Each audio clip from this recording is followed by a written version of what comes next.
اگر کوئی بندہ یہ جاننا چاہتا ہے نا کہ وہ یہ پہچانے کہ اللہ تعالیٰ اس سے کتنی محبت کرتے ہیں، تو اس کو چاہیے کہ وہ اپنے دل میں دیکھے اور وہ یہ جانچیں کہ اس کو اللہ تعالیٰ سے کتنی محبت ہے۔ اگر وہ اللہ سے محبت کرتا ہے، واقعی محبت کرتا ہے، تو اس کو خوش ہونا چاہیے کہ اللہ بھی اس سے محبت کرتا ہے۔ یعنی اگر وہ اللہ تعالیٰ کی آیات سنتا ہے، قرآن مجید کی آیات اس کے سامنے پڑھی جاتی ہیں اور اس کی آنکھوں سے آنسو نکل جاتے ہیں، تو اس کا مطلب ہے اس کے دل میں اللہ کے لیے محبت موجود ہے۔ اسی طرح اگر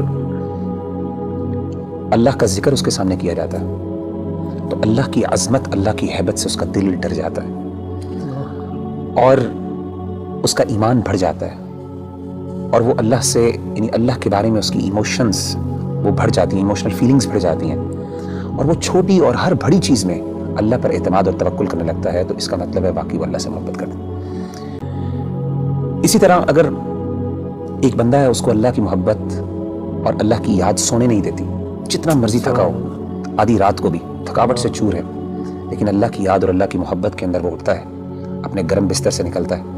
اور جا کے اللہ کے سامنے کھڑا ہوتا ہے، ٹھنڈے پانی سے وضو کر کے اللہ کو منانے کی کوشش کرتا ہے، اس کی آنکھوں سے آنسو نکل رہے ہوتے ہیں، اس کے جو ہے اس کے رونگٹے کھڑے ہو رہے ہوتے ہیں، اس کو گوز بمز آ رہے ہوتے ہیں، تو یہ وہ بندہ ہے جو اللہ سے واقعی محبت کرتا ہے۔ تو اصل میں سمجھتا ہوں کہ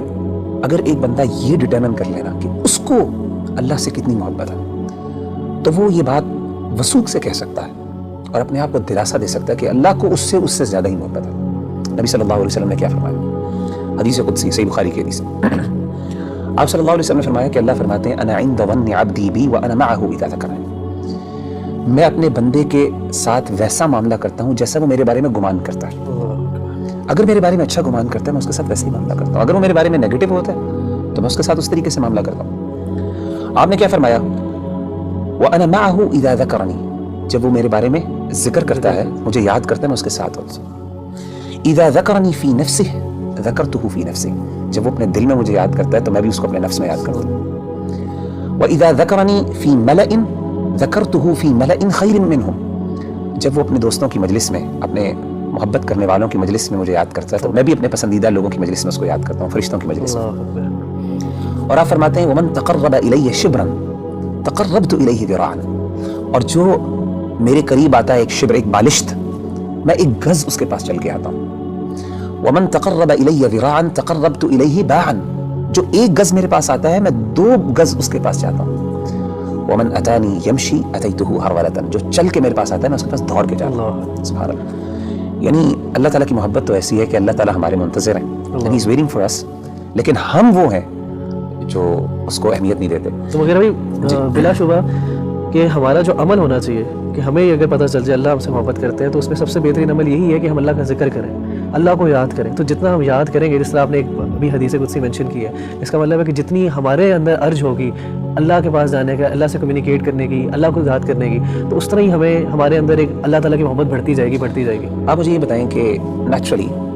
جب انسان کو کسی سے سب سے زیادہ محبت ہو تو انسان، ہم کیسے ڈٹرمن کرتے ہیں کہ اس کو اس سے محبت ہے؟ یاد، وہ ہر بات میں اس کی یاد کرتا ہے، اس کو اس کا مثال دیتا ہے، ہر بار اس کی ایگزامپل دیتا ہے۔ جب آپ دیکھیں ماں باپ اپنے بچوں کی جب محبت کرتے ہیں تو ہر بات میں میرا بچہ یہ وہ کرتا ہے، تو وہ بندہ جو اللہ سے واقعی محبت کرتا ہے نا، وہ بار بار بہانے سے اللہ کو یاد کرتا ہے، ہر بات سے اس کا اللہ ہے، ہر چیز میں اللہ تعالیٰ موجود ہے اس کی بات میں۔ اچھا، ایک بڑی بات ایک اور یہ بھی سمجھنا بہت ضروری ہے ربی بھائی کہ اگر انسان کو اللہ تعالیٰ سے محبت ہے اور اللہ کو بھی اس سے محبت ہے